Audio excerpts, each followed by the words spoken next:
Today we're talking about Dragon Age. It's finally out, but so are claims that its reviews are being curated. Plus, Nintendo releases a new music app, Microsoft is grossly overpaying its CEO, and Sony shutting down the Concord studio. But was it the right call? Stick around to find out.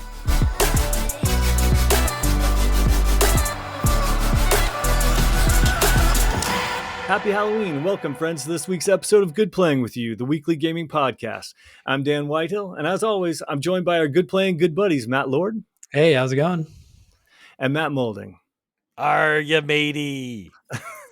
Before we jump into the headlines, let's check in with my maniacal murder of Matts and find out what everyone's been playing this week, but also what they're wearing, because, gentlemen, you look fantastic. Oh, yeah. Well, I got a tomato on, which is supposed to actually be an apple because my daughter is going to dress up as Snow White for Halloween, and Audrey and I both got these on Prime Day, so we're kind of doing like a little mix and match here, but really excited. I feel like it looks close enough to an apple. It looks great. To pass. I thought it was a pumpkin, which just works. I think you're a tomato. Well. You're a tomato. I know. It's definitely looking like a tomato on this show tonight. It's been a good. Oh my! I can't believe it's already Halloween. Jeez, this October flew by. So of course, been just vibing out with a little bit of Life is Strange double exposure. Gonna have a review for that game coming up shortly. Absolutely loving it right now. It's very just what I needed. It's very zen, very cool, murder mystery, stylish. It's just been a blast to play, having a good time. Just I don't know, just feels good. It's just a change of pace from the everyday, because ever since I became a Counter-Strike main, it's just like this is just a nice deviation from all that madness. However, you guys, so this is crazy. So I'm in my Xbox Series S era again, how it comes and goes. I just realized that I am no longer on that $1 Xbox Game Pass hack. I am paying $20 now, and it just rolled over. I know. So does that mean I'm screwed? Can I not get it back in there? Are they done with that? Are you not following your own blog? I know. I can send you the code, but I posted how to stack like CD keys and stuff. You can get 3 weeks for $27, so that's roughly maybe a little more than a third of the price. And I stack that for years and stuff like that. Okay. No, well, I thought like it changed. That was like, and I haven't been keeping up. Like I thought Black Ops changed the game. They're no longer allowing you to do the $1. Oh, they did. Yeah, trick. That's also a thing. That is. Oh, they did. They did change that. Okay. They did remove the $1. Dan uses a work because of Black Ops. Yeah. Those freaking silly gooses. Well, I guess I'll be paying $20 a month for a little while, but that's really been it for me, guys. It's been a good weekend. Happy Halloween. Happy Halloween. I've been playing. Wait, your costume? Sorry. I am a pirate. I have a little hook hand and an eye patch. I am a butt pirate, and I currently cannot see anything because my glasses are off and my eye patch is on. So I'm basically a blind man right now. But I've been playing Metaphor still, which is it's turning out to be a fantastic game that I really enjoy. However, I've been completely sidetracked by Call of Duty, which I have been really, really enjoying. I've been playing. We played a bit together. We played some zombie action earlier in the week. Last weekend. Wait, did you guys ever figure out the like rotation or like no, what's the key to that? Because I felt like it was impossible by the end. It was so hard. No, not yet. Yeah, that's the only time I played it was then. It was wild. Most of my time. Watching videos about how to level up your guns, and so we can have a little conversation about that later. But it is crazy. It's crazy. Oh, nice. The highest level is 256. Whoa. Of the That's guns? High. Yeah, so that you can get to. Like we were getting to like level 15 and dying. Yeah. Oh my god. Holy, that's like Wow, we have a intense. lot to do then. We Yeah. do. But most of my time has been spent multiplayer. I love those modes. It's so much fun. Friend of the pod, Brendan, has been playing a lot with me, and I've almost got max level, which I'll be able to prestige already. I've played about 22 hours of it of Dang. multiplayer. I have a Wow. couple guns at max level. It's just it's really getting on the ground floor as soon as it released has been so much more fun than buying it 6 months later when it goes on sale and everyone knows the maps already and you just get destroyed. Granted, I get destroyed already, but it doesn't feel as bad when I do. I don't Because know. You were doing some pretty Yeah. good moves. We had a video up for those of you who haven't seen it. Check out the YouTube page because Malden got some great kills. Agreed. Yeah, So and I look forward to posting more of those because I've been recording them whenever I get those best plays, and nice. it feels so good to have your plays put on there. It's fun. Malding, does this mean you're yeah. gonna take this streak to Warzone once that drops? So I have been trying out some Warzone a little bit with our gang, and it's still fun. It's just a little bit slower paced. And Dan, I don't understand why you don't absolutely love Warzone. It's so much better than Fortnite. It is just it's just heads and tails above Fortnite. So I'd love to jump in with you guys on that. All right, I'll try it sometime. I'm I just down. been honestly, the thing that scares me the most about it is that hefty download size. Oh, I'm like, yeah, so many gigs. It's big, but it's is. worth it. And then a secret game that I'm gonna have a review for in the coming weeks. So I've been playing that as Nice. well. Yeah, Heck Awesome. yes. That's exciting. exactly. Yeah. But what about you, Dan? Basically, playing Call of Duty with you guys. Did a little Alan Wake because it's spooky. Trying to finish up my battle pass in Fortnite because, did you guys hear they're doing an event on November 1st, which is Friday, at 6:30 p.m. Eastern, 3:30 Pacific, which is this Fortnite remix event. Are you familiar with that? No. I only is know this about the Kamala Harris. one. Yeah. No, I have that code. I'm gonna check out her island for sure. Hopefully if it gives me XP. But no, this is so the end of the season is November 2nd. So they're having an event.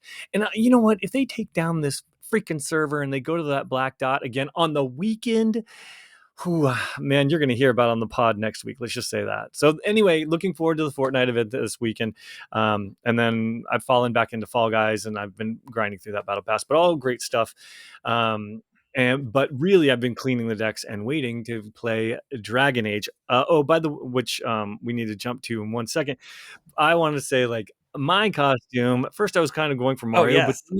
but Molding, you made a joke about Silver Lake hipsters that drink coffee from Intelligentsia, and so that's what it is.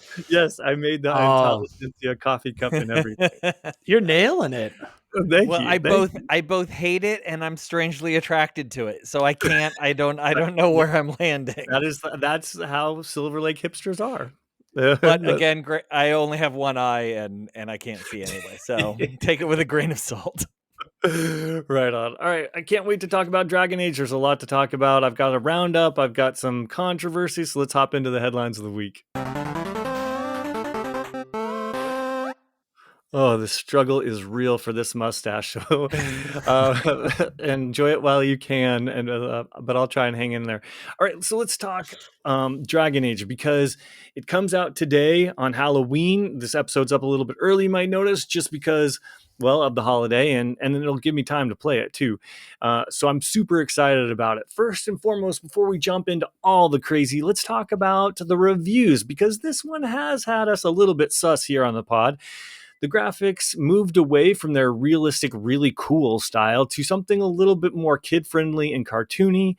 Then there was rumors of and controversy of being too inclusionary and being woke, although that was probably just racist people. But then it was is this series losing its edge? Are they not telling adult stories? Is it going too kiddie? A lot of questions, a lot of concern.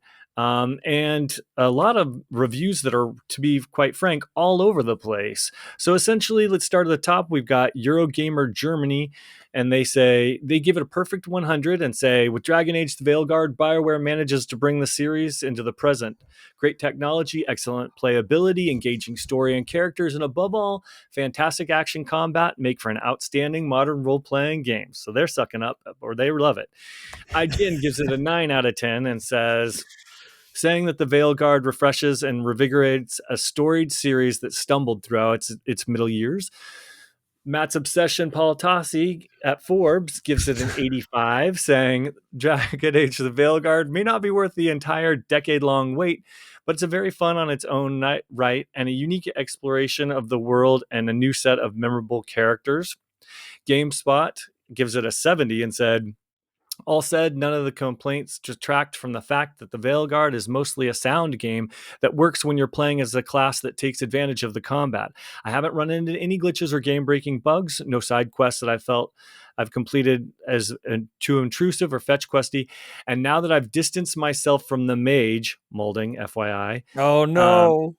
That's what they're saying here. Each combat encounter is snappy and avoids feeling too tedious or frustrating. The Veilguard feels like BioWare making a good BioWare game again, and that in itself makes me extraordinarily happy. Shack News gives it a 70. And they pretty much did the same thing. And then CD Action, which, yes, not a huge site, and it is Polish, but it gives it a 60. I pulled this quote because I just thought it was funny.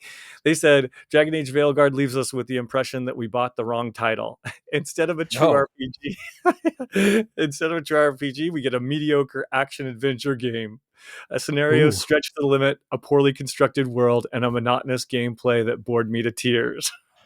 Oh no! Wow, tearing it apart.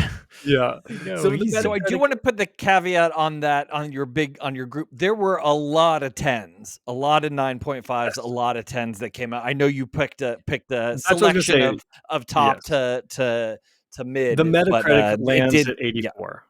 So it's not a 90, it's not a 70. The Metacritic landed at 84, and we'll see if that moves at all. So far, it hasn't over the past couple of days. So 84 is respectable. Is that what you guys expected? What are your thoughts? I was a little stunned, to be honest. Like, I was like, this is much higher than I would have thought, especially since I feel like a lot of the things I did read, there was some like valid criticisms going on, but they're like, here's a 10. So I think there was like some sus stuff going on. A quote that I did read that was just really, I think it was from like Skill Up or something. It was like, each dialogue sequence is like dialogue with HR in the room or something, which is actually really funny because it does kind of make me wonder how long do we know how long the dev cycle was for this game? Was it made when, I feel like there was like definitely a point where it was like, they're maybe a little more woke than typically, and maybe they were kind of conceiving this game and making this game during that time frame it drops. And I think maybe I saw some stuff that, to be honest, guys, seemed a little woke. And I'm like, maybe this is just a little deviation from the course. Who knows? Like, maybe it just took a little while, like a little, almost like a Concord type of situation where it took 8 years to make. Who knows? That was just like a little tidbit. What do you guys think? Well, when you're talking about the woke parts, sorry, go ahead. Yeah, I mean, I was gonna say I don't necessarily think that inclusivity is woke. I think they are being very inclusive with some of their things. I think you can get a character with top surgery scars. You can have trans character, which is a little. It's there. It's there. It's not for everyone, but for the people who do want it, that's fantastic. I'm happy that they have that. I've been kind of down on the game since for many months because of that first reveal, and the art style isn't really my thing. So yeah, I was frankly pretty surprised.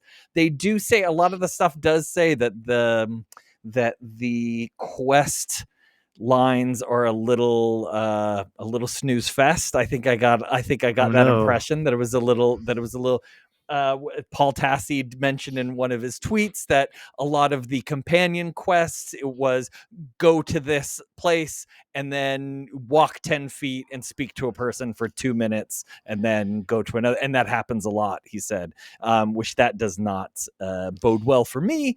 But I mean, the reviews convince me that I'm going to buy it after I'm done doing my stuff that I have to do first. It'll be my next game.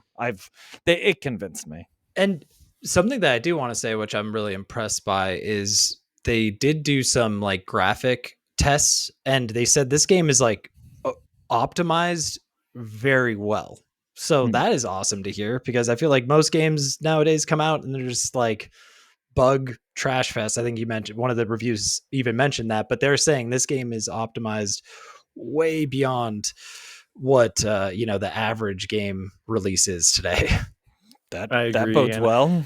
I'm excited because I'm going to be the one to do the review on this one. It is going to take me some time because I have heard people sinking 70 to 100 hours. Reviewers who were given access to this game early did have 2 weeks to prepare their content, so it's probably going to take me 2 to 3. Although I will be putting up, hopefully, a first impressions video on our YouTube channel just to give a shout out so people know what to expect. Nice. Yeah, I cannot wait to hear what you think of it, because you'll probably be done with it by the time I get around to it. So I cannot wait. I can't wait. I can't wait too. I'm excited, but I'm cautiously optimistic. One of the things that has me a little bit concerned, though, is there has been some controversy about some of the reviews.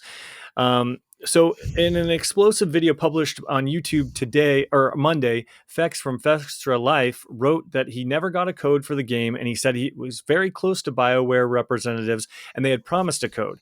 He guessed that his September preview coverage was a bit skeptical, so they cut communication with them. This led him to claim that BioWare was only giving preview codes to outlets that were giving good coverage. In his video, he said, I have 3 quotes I want to go over. He said, first, you're about to get a bunch of reviews that have been curated by the publisher for their likelihood of being extremely positive in an attempt to manipulate your view of Dragon Age: The Veilguard. Second, he said, I want to be very clear here that I don't think that the press and their creators publishing their videos early are going to be lying. However, those reviews have been screened to maximize the chances that you're seeing positive reviews. And third, he closed with, it's not good for you, the consumer, because they did this. You should not purchase the game based on the initial reviews, but instead wait for players to get their hands on the game and tell you how things actually are, so that there's a true consensus and not one that is manufactured by a large corporation who clearly doesn't care about its community or community members, but in fact only cares about the bottom line. So this is kind of a gnarly claim, and I've gone on to kind of learn that this is what they call access journalism in the industry. It's kind of like frowned upon, and that's what he's kind of claiming. Of course, the other outlets aren't going to say anything about this, and I have no idea if it's true or if he's just bitter because he didn't get a code, but it was worth mentioning because I thought it was pretty, they're a pretty big site, and it's a pretty big claim there. And what do you guys think? I mean, it's definitely a stunning claim. I mean, to be honest, with the way the reviews came out, it's almost like it lends itself to maybe being a little more valid. Like, that's crazy that how good this game is being reviewed, even with criticisms that I think are valid. I mean, it's a little different because the Metacritic is still very high, though, and hasn't, like, that's the user score, the 84, right? That was what we were reading. No, I think that was the press score. 84. Yeah, that has to be, because there are no users out with it yet, because it's tomorrow. It's tomorrow. Yeah. Okay, gotcha.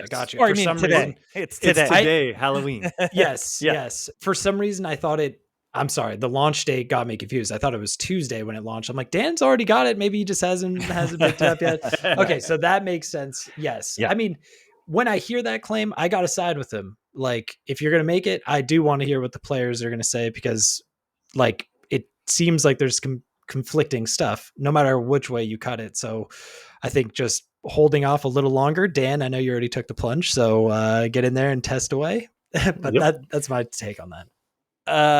My thing is it's one person out of a big gang of people that does seem a little butthurt about not getting a hold of that code.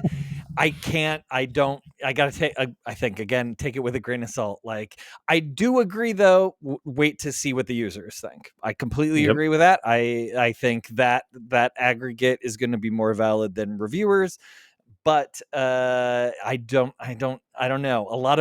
A lot of the worst people on the internet are siding with this guy, and it was big news this week. And so it's not. I don't know. I don't want to believe it. So we'll I see what agree. happens when the game comes out. I don't want to be I love that you guys both took two different sides so we can look at both sides of it. And I hate to be the fence center, but I want to say I think you guys are both correct, because you never really know. And this just goes back to what everyone says. Again, don't pre-order because it could be buggy. It could be this access journalism thing. You never know. So just another reason for you and me and everyone listening to just kind of wait to buy our games. We kind of have to get them because we have to talk about them on here. But, so another reason for everyone else to just kind of wait and listen to us. And we will tell you if the game is really good or not. We'll tell you the truth. Yes. Exactly. Oh yeah, good stuff. But yeah, so and definitely keep an eye out for that first impressions video because I'll be sure to talk about it. Yeah, can't wait. One more Dragon Age story real quickly. Lord, you had a quick little bon mot about Mass Effect. Yes. So I thought this was an interesting little piece here. So the Mass Effect director, he seemingly that's my quote, shades Dragon Age Veilguard. He goes on to say Mass Effect is photorealistic and will be as long as I'm running it. He goes on to say Mass Effect will maintain the mature tone of the original trilogy. And for me, I think a lot of the people are clearly taking that as Dragon Age has taken this shift to that Fortnite, cartoony aspect where it's a much more lighthearted tone. And he's keeping his Mass Effect baby intact where it's much more mature photo. The graphics aren't going to change. They're going to look stunning. So they're working on the next iteration now. I just thought this was a very interesting, thing to say with Dragon Age right around the corner. His name is Michael Gable, by the way, just project director for the next Mass Effect game. And he said this on Twitter, which is just classic quotes on Twitter. So yeah, very interesting. What do you think? Is this being a little shady towards the Dragon Age drop, or is this just something he said off the cuff? I don't think it's shady. I think he probably sees. We're not the only people who've thought that it looks a little the Fortnite-ification of it. We're not the only people who've mentioned that. And I think he's probably just wants to reassure people that, hey, this is the direction Dragon Age went. I just want to reassure our fans that that's not the direction that we're going to go. And totally. I appreciated it because I would not want Mass Effects to go that direction. Agreed, 100%. I say God bless the man because those are my two biggest concerns about Dragon Age, and we'll see if they're founded. But knowing that Mass Effect will remain the adult RPG space opera like story and that I love with the realistic graphics that I love, it makes this one a little bit easier to stomach because I have less to worry about that the whole company's gone crazy. Yes, I'm with you guys on that. Totally 100%. I can't wait for another Mass Effect. Hopefully they just knock it out of the park with that one. But agreed. Yeah, interesting little take. I can't wait to talk about it on our 400th episode. Yeah, right. No, right. For real. Okay, moving on. Let's talk Nintendo. Of course, while we're still waiting for the Switch 2 to be announced, that doesn't mean Nintendo's just sitting on their hands. They're releasing another app that no one asked for. Lord, you had this story. Yeah, well, right before the show, so this is breaking news. I go on, I'm like, check out this trailer. It's Nintendo Music. Nintendo is curating all their classic tunes from F-Zero to Donkey Kong Country and putting it on a Spotify-like app. So yes, this is something that is completely out of left field. I don't think people are clamoring to get their hands on Nintendo music unless it's going to YouTube and potentially just watching a whole long playlist. It's a very curveball approach to this, and I'm still trying to figure out what exactly the play is. Is it to copyright strike all the content on YouTube? Is it just to make an extra quick penny from just, their soundtracks? It's very tough. It's kind of hard to tell. What do you guys think? Well, Nintendo always does left field stuff, so I'll put it. Yeah, I'll put that caveat in there. Is there any connection to the alarm clock? Like, is this Oh, alarm clock then maybe running? Maybe you buy the alarm clock and then you have to buy the subscription to the music that gets put on the alarm clock. I don't think that's the case, but maybe I wonder if there's a connection between those two products. I do think that that's a very good take, and I want that to be true. Let's see. Well, Just this is I how don't professional want. I am. I certainly Or, hope people who or buy the oh yeah, buy yeah. the thing don't have to do it. Well, no, I hope there's no. I figured I took this as this was just a completely I think free it like is. product. So Oh, I'm okay. hoping it's Oh. just like something. Or no? Oh, Do you think it isn't, I or don't do you think know. maybe you have to? Yeah, let well, me let just me. look this up. I need to get because to be honest, all I saw was just that trailer, and I didn't get like a ton of information out of Maybe it. they To be didn't honest, announce it, but I do want to say, yeah. watching you type around your Apple My, costume is pretty cute. oh, I know. It's like I'm really like kind of just like hunched and doing all my things here. Oh, so it is gonna okay. There's a free trial that they're offering, so I'm thinking After that this is cheddar.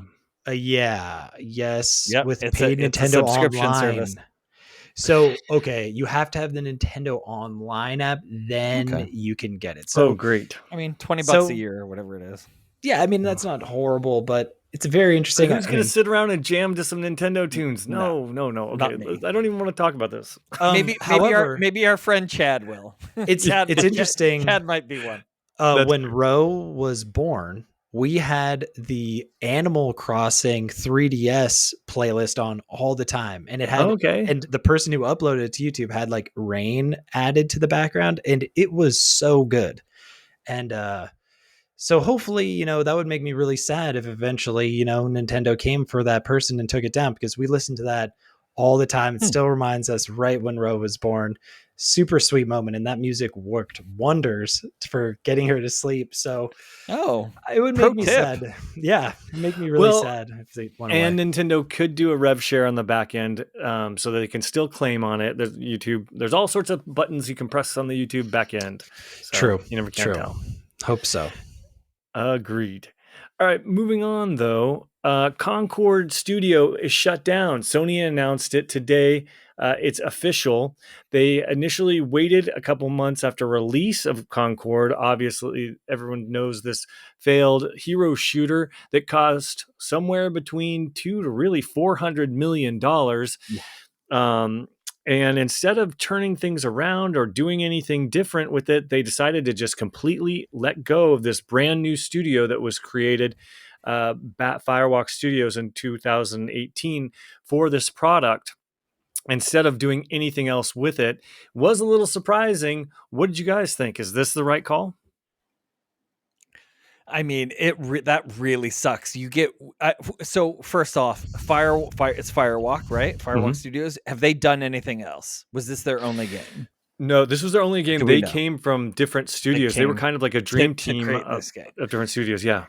So, I mean, you have one failure, granted, massive failure, but man, you have one failure, your studio's cut. That sounds bad. That sounds like that is not a great work environment to move forward with in the industry if your Oy. entire livelihood is based on one success or failure. Movies fail all the time. They don't close. Production companies, their movies fail all the time. They close a little bit more than movie studios do, but those production companies maintain to have your entire everything based on one hit or one failure. That sucks. So I I feel agree. bad for the people. I think you have a really great point there. I think obviously, our thoughts and condolences to everyone affected by that. From everyone on the team, because I know that we feel that. But at the same time, you are so right. I don't think anybody looked at this game and said, this looks like it has a lot of bugs. This looks like poor development quality. They just questioned whether it was going to be, original enough. And they compared it to other shooters and stuff like that. So if there were anything, it wasn't the quality of the game that people were concerned with. It was just the original, like, creative idea of it and whether it was fun. It just So didn't hit. It's not like that Yeah. Gollum game that was Yeah. miserable, right? Now maybe that one I'll give the studio might need to close for that one. But yeah, it's not like that. This one just didn't resonate with people because it I should have agree. came out 8 years ago. So yeah. Lord, Amen. what do you think? I'm not surprised that it's shutting down. I mean, to be honest, unfortunately they just lost a huge sum of money, which I think we'll see ripple effects for this for a long time, aka the PS5 Pro being the price point that it is. I think they're making up money just in different aspects that you just are like, oh my gosh, I think there's going to be, I don't know. And then they re-release the Horizon Zero Dawn game. It's just a lot that I think we can, because you can't just shut down a game 2 weeks after it launches and then expect nothing to happen from it. And and then the studio closes. But I just think, man, what are we going to see? Like, can Sony even recover from this? Essentially, is this recover? Maybe yes, but how long do you guys think it's going to take before Sony can just like shrug this one off and be like, "Oh, remember our little recoup that money? recoup that I'm money"? sure Just say they can probably write Concord. it off their taxes. I agree. Like they're probably Yeah. going to do a tax write-off on it, and they're going to be just fine. I want to know if the executives who made the decision to the overhead, if their jobs are lost too, because we know that the developers' jobs are lost, but is it those people, the decision makers? I want to see if their jobs are lost or if they're just shuffled around to another place at Sony. That would be my probably curiosity. absorbed by Sony is my guess. Yeah. That's a really good question. And I think if anything gets torpedoed here, really, it could be Sony's big push to make all of their games online. Yes, they had a great one with Helldivers in February. Yes, it was a huge success, which probably made them think, hey, we got this in the bag. And then Concord comes along, and it is the exact opposite, because it is high risk, high reward making these online games that are as a service. And what has me concerned is they're not doing both. They're either making these games that are online currently, and then they're just remastering their single player. They're not making single player games anymore. If they were at least saying, hey, I'm working on this big single player Last of Us 3 or whatever it is, give me at least something while you're trying this. But they didn't. They went all in on these multiplayer games. And I just am worried that the PS5 is going to be remembered as their multiplayer trials. And we're not going to get another big single player game until PlayStation 6. That's my biggest concern. Oh, that's painful to hear, It's to a be bummer. honest. Yeah. Yeah. Oh, I mean, I think it just always, I'd love to, I harp on this a lot because I just think 8 years of development time for this game keeps always ringing in my head. And that was like peak Overwatch 1 time, and they just missed the boat with this one. People are not playing hero shooters.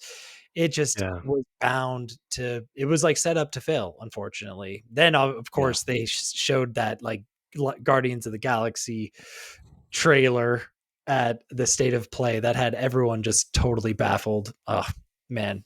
Yeah. But my thing is, you couldn't even pivot a little bit and do a battle pass on this sort of thing and make it free to play. Like what was the cost to get this free to play? Even if you had to, make some people work on a different project or something like that, there could have been ways to avoid maybe firing everybody.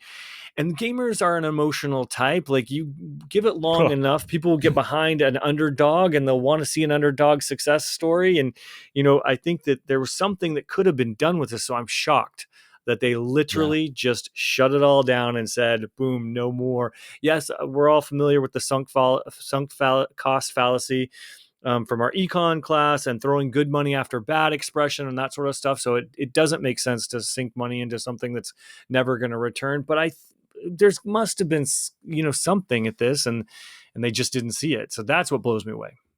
And one other note that is just kind of strange now that I think about it is, and what made me think that they were bringing it back, they did an update to the game somewhere in Steam or some PC platform where they updated some files, and people were thinking, okay, they're going to bring this game back online. Absolutely right. Go free to play, and they'll just kind of reshuffle the deck. So I mean, in that case, that was surprising, because when I heard that, I was like, there's no way they're just going to shutter this thing down, and just and making an official statement like this was a little bit surprising too. Yeah. Yeesh. Well, we'll have to wait and see. Yeah. But speaking of, companies that are not only out of touch, Microsoft has been making their own mistakes too, I think. And Malding, you have an interesting story about their CEO. For this, I'm gonna have to put my glasses on and take my eye patch off, so I'm changing my costume up a bit. So this news came out earlier in the week. Hang on one second. We got here. So I'm taking this from Rebecca Valentine at IGN. But this was big news everywhere. The CEO of Microsoft, Satya Nadella, I'm probably butchering his first name, is getting a pay raise, a $30 million one. According to a proxy filing published earlier this week and spotted by NBC, Nadella's compensation for the fiscal year 2024 totaled $79,106,183. $2.5 million of that was his base salary. $71.24 million was stock awards, and $5.2 million was non-equity incentive plan compensation, and the rest was a mixture of other types of compensation. This is significantly higher than last year, when Nadella's compensation totaled $48.5 million. While Nadella's base salary remained flat between years, he saw a massive jump in the past fiscal year in stock awards, going from $39.24 million last year to $71.24 million this year. Per the filing, the ratio of total annual compensation for Nadella to the median employee at Microsoft was 408 to 1. So for every $1 a person who made at Microsoft, Nadella made $408. Notably, the filing points out that this number actually incorporates Nadella's taking a pay cut. The cash incentive portion of his pay was reduced at Nadella's own request due to a security breach in 2023, where a Chinese espionage group hacked government email accounts through Microsoft. Per the filing, without this reduction, Nadella's non-equity incentive plan compensation would have totaled $10.66 million instead of $5.2 million. Quoting here, since the board of directors appointed Mr. Nadella as the third chief executive officer in its history in 2014, Microsoft has nearly tripled revenue to $245.1 billion, nearly quadrupled net income to $88.1 billion, and more than quadrupled diluted earnings per share to $11.80, the filing reads. Microsoft's 2024 fiscal year took place from July of 2023 to June of 2024. During that period, the company acquired Activision Blizzard for $69 billion, a point that's celebrated in the Microsoft filing. However, the company also laid off 1,900 staff from the gaming workforce in early January. A few months later, it closed Redfall developer Arcane Austin, Hi-Fi Rush developer Tango Gameworks, and laid off others within Bethesda. And already this quarter, Microsoft has laid off another 650 gaming staff in a move which Xbox head Phil Spencer attributed directly to the Blizzard acquisition. So this caught my eye. This story caught my eye this week, and I made a little comment on a Twitter post, which got a lot of response, most response I've ever had for anything we've ever done for the channel or for myself. And I just said, no one deserves this salary. There's no one, I don't think anyone anywhere deserves this much money, no matter how good they are at their jobs. I got a lot of agreement, but I did get some pushback. People saying, "Hey, this guy does deserve it because of how he's ushered wealth to the stockholders and increased the value of Microsoft during his time there." And I say a 408-to-1 compensation ratio for an executive versus the people who are actually doing the work. That's unsustainable in my mind, and I don't agree with it. What do you gentlemen think of that? Well, Mr. Nutella needs to see what I can do with $50. So yeah, you can make an Apple costume. That's right. I just, when you like, they must be giving away stock options like candy over there at Microsoft, because hello, he's making an additional $30 million. That is 1 year. Absolutely insane. Do you think he plays Xbox? No, I don't think he's a gamer, because if he were a gamer, he wouldn't be making the decisions that he's been making. And I just wanted to add one little addendum to Molding's story, because I was horrified to hear that he clarified in an annual letter just this week, because earlier in the week there had been a rumor that putting games from Xbox onto other platforms was going to slow down, and that Microsoft was going to start holding back strategically their games to help their console business.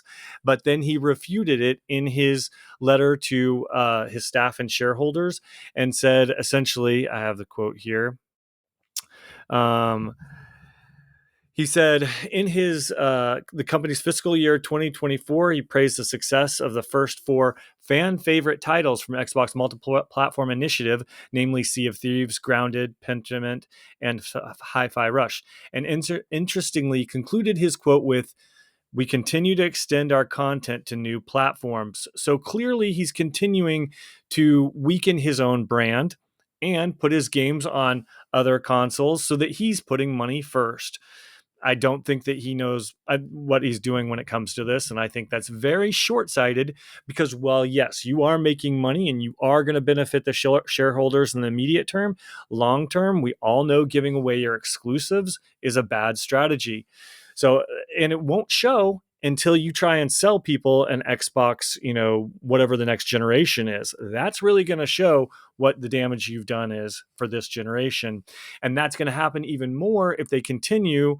They've already announced the Indiana Jones is going multi-platform, but what about Halo? That we all know that is changing their source code from the Slipstream engine, and it could be easily ported to these other consoles when that's done. And if they start to pull at some of their crown jewels like that just to make a quick buck, then who knows what's going to be happening with their next console. So that's what has me concerned is, A, yes, he's overpowered, but B, he's not doing very good for the Xbox fanboys. Ooh, Mr. Nutella's masterclass in taking down the gamers. I mean, yeah, it makes me so nervous when you got these dudes who are just so money hungry. They'll do anything to make money. And it's like, they clearly love money. They make millions and millions of dollars. Like, can't we get some gaming consultants to at least surround this guy to help guide him? Like, I don't think that's too much to ask. You can pay them $50. I'll come in. I think Phil has to know what's going on. And I think Phil is being like, look, boss, this is not a good idea. And I think Satya Nadella is just like, look, dude, I'm making money for the sharavers over here. And Phil's like, I'm trying to repair our brand. And he's like, screw you. And he's like, no, screw you. And then they like, that's it, go. And that's what I think happens. Direct quotes. Classic. I also want to point out that I don't think anyone deserves this compensation. It's not just him. I don't think an actor deserves $20 million for a movie. I think that's crazy. Like, that's just the way capitalism and our economy is set up. So I understand. I just don't think one person's worth is that much. And that's where I stand with that. So 100%. That's the way I agree. But there are some good stories this week. Molding, you brought a couple to our attention. Well, back to your glasses. And I have back to my glasses. Yeah. So I just felt this week there was so much. I don't know. I felt there was a lot of negativity this week. A lot of people coming out of the woodwork. I don't know. So I just wanted to find some good stories, some like feel good stories, and I found a couple, and I just wanted to share them with you guys. The first comes from Anna Koselki at Games Radar. and she wrote a story about No Man's Sky. So No Man's Sky engine programmer Martin Griffiths recently fixed a game-breaking visual bug found in a fan's 600-plus hour save. As Griffiths described in his post on the affected 611-hour save, helping fix bugs for such devoted players is a priority for Hello Games. Although every bug is important, we can't help but take extra time when the save is in the hundreds of thousands of hours, or hundreds or thousands of hours. I think the record is over 4,000 hours. He then delves into the details about the more recent save he fixed, saying it reproduced a flickering bug that has been reported half a dozen times. Upon receiving the player's file, Griffiths promised that I will hawk that bug and fix it, as when a player has put that much time into our game, it deserves the engineering fix, which then trickles down to all of our future long-term players. There's thankfully a happy ending for the 611-hour save in question, with Griffiths sharing a before and after clip showcasing the visual bug, as well as the game running following Hello Games' fix for it. Not only is the flicker gone, but since it was a general engine bug / limit being reached, it'll probably help other large bases that had this issue on Xbox. So they took this opportunity to help out a gamer who had a corrupted save file, and it may have fixed other people's games as well. So that was the first story, which we can talk about now, or I can jump right in. I'm going to jump right into the second one, and then we can talk about both of them. Harvey Randall at PC Gamer had this one, which I particularly enjoyed as well. Gearbox Software, the studio behind the FPS looter shooter series Borderlands, will be flying a terminally ill fan, Caleb McAlpine, out to see Borderlands 4 ahead of schedule next month, after his wish to do so was spread across social media.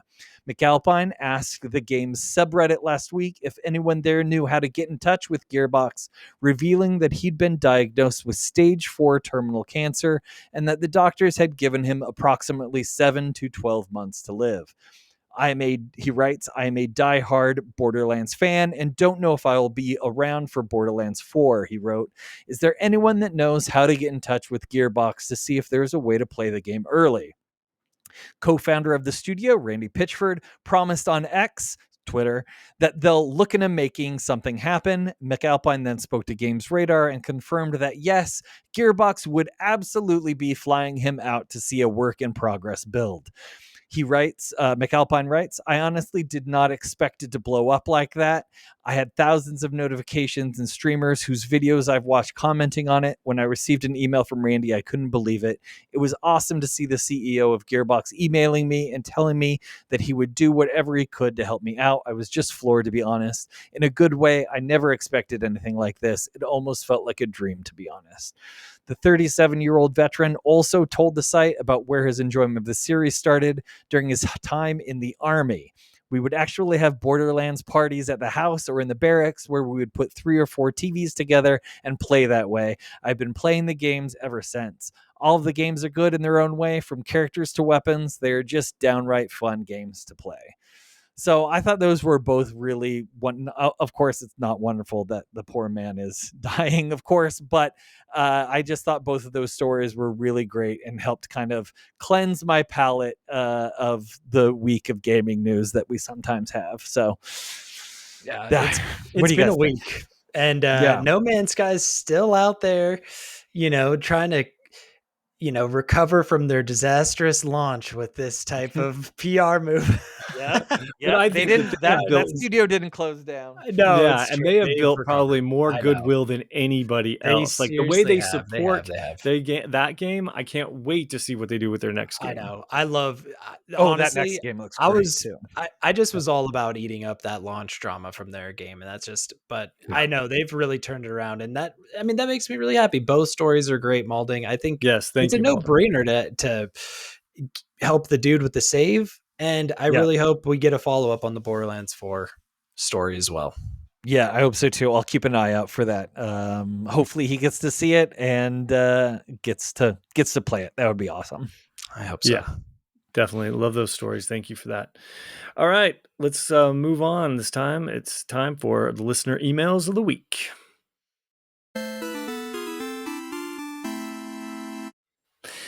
If you want to suggest a topic for us to discuss, feel free to hit us up at goodplayingwithyou@gmail.com. This week, Malding, I believe you had a topic for us. Yeah, please, for sure, email us because I'm tired of coming up with these myself. Yes, no, I wanted to say, because it's Halloween, happy Halloween. It's a great holiday that I really enjoy, as you can see by my eye patch if you're watching this on YouTube. So I wanted to know what some of your favorite video game villains are. And I will just go first with my first one. Hands down, when I was thinking of this question, it's Kefka from Final Fantasy VI. He is a fantastic villain. He's like this crazy clown. He has this very memorable laugh from that game. It's seared into my brain. He's my favorite villain in the Final Fantasy series. I know Sephiroth gets a lot of attention, but it's got to go to my man Kefka, who was experimented on and lost all of his humanity and became this raging clown villain. Just completely memorable, way more memorable than any other villain that I could think of. He was top of my list. So what about you, Lord? Who is yours?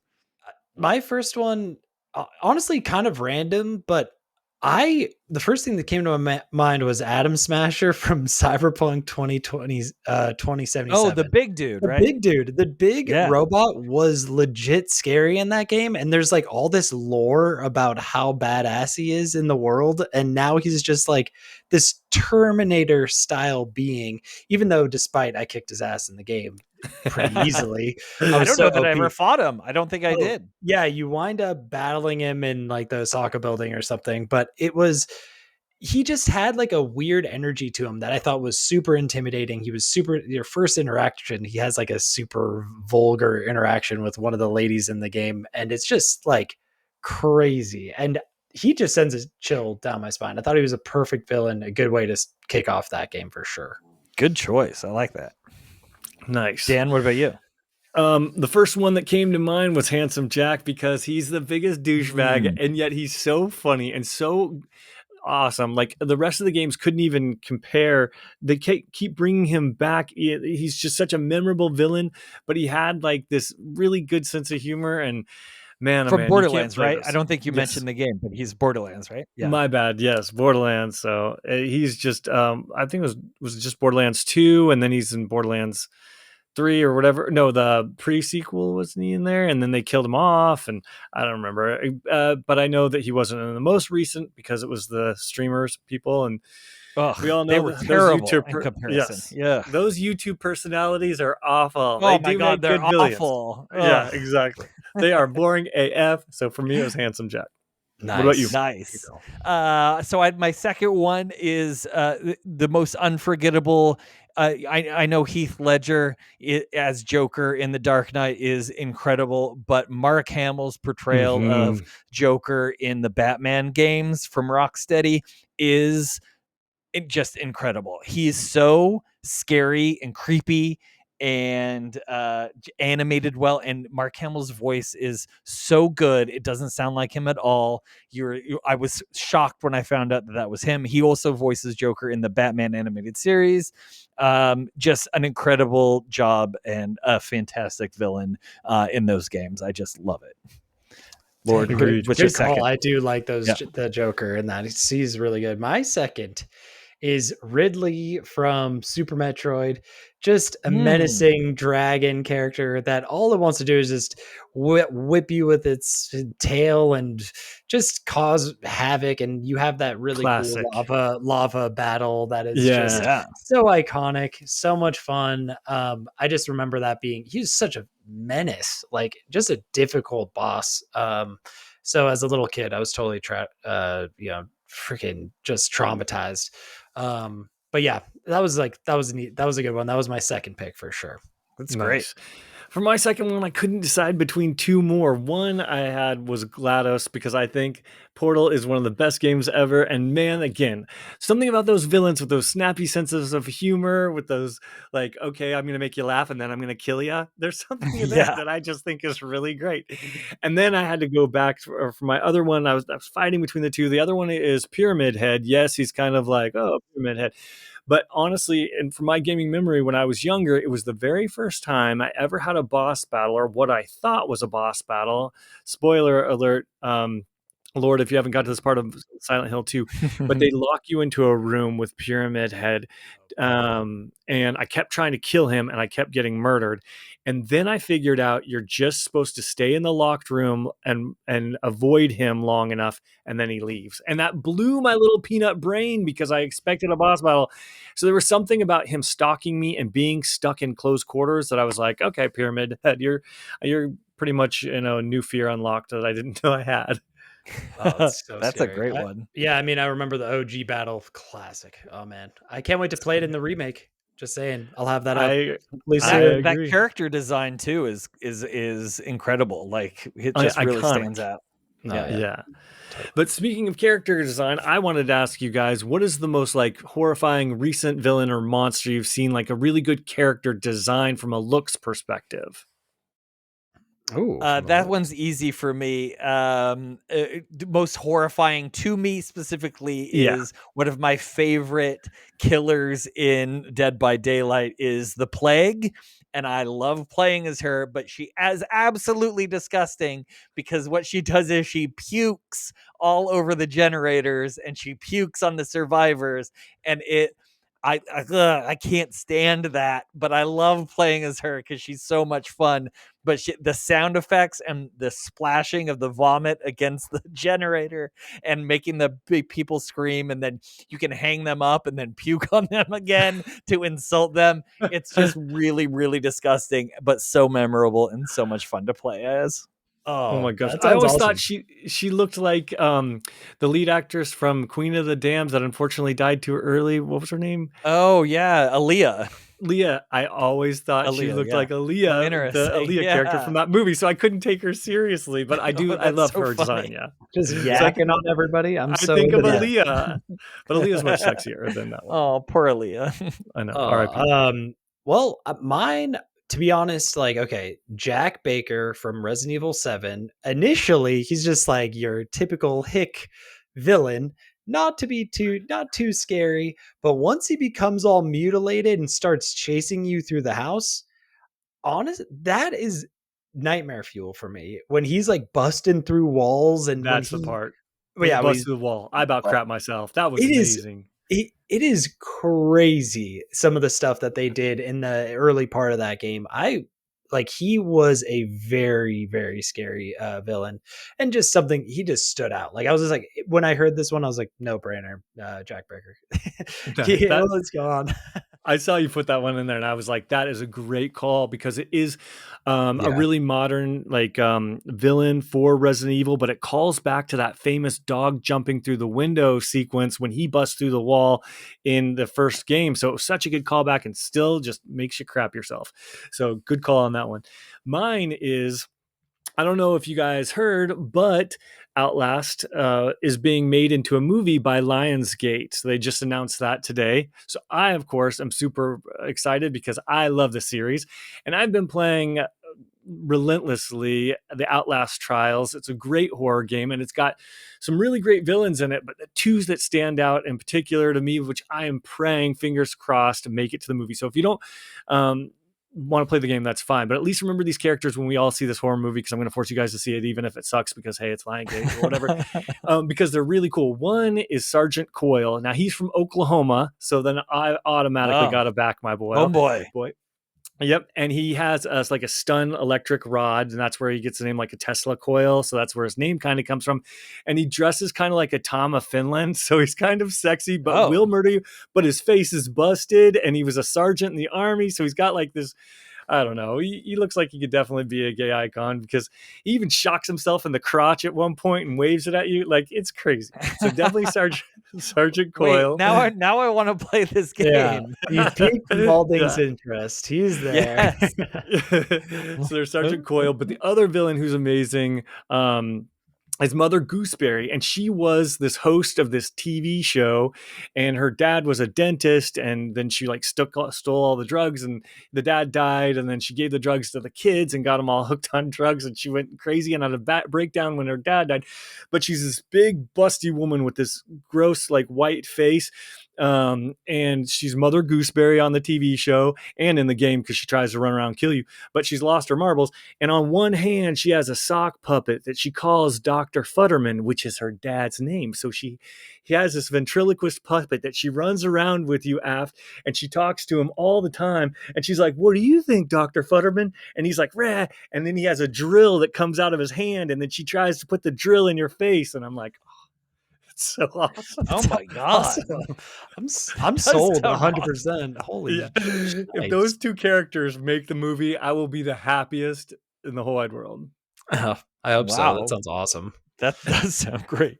Yes, they got please. some messed up characters. Good stuff. All right, that pretty much wraps up everything we have for this week. If you're watching on YouTube, please like and subscribe. And if you're listening to the podcast, please tell a friend. And on behalf of Matt Moulding, Matt Lord, myself, Dan Whitehill, thank you for joining us. And as always, good playing with you. Good playing with you. Happy Halloween. Good Happy playing with you. Halloween.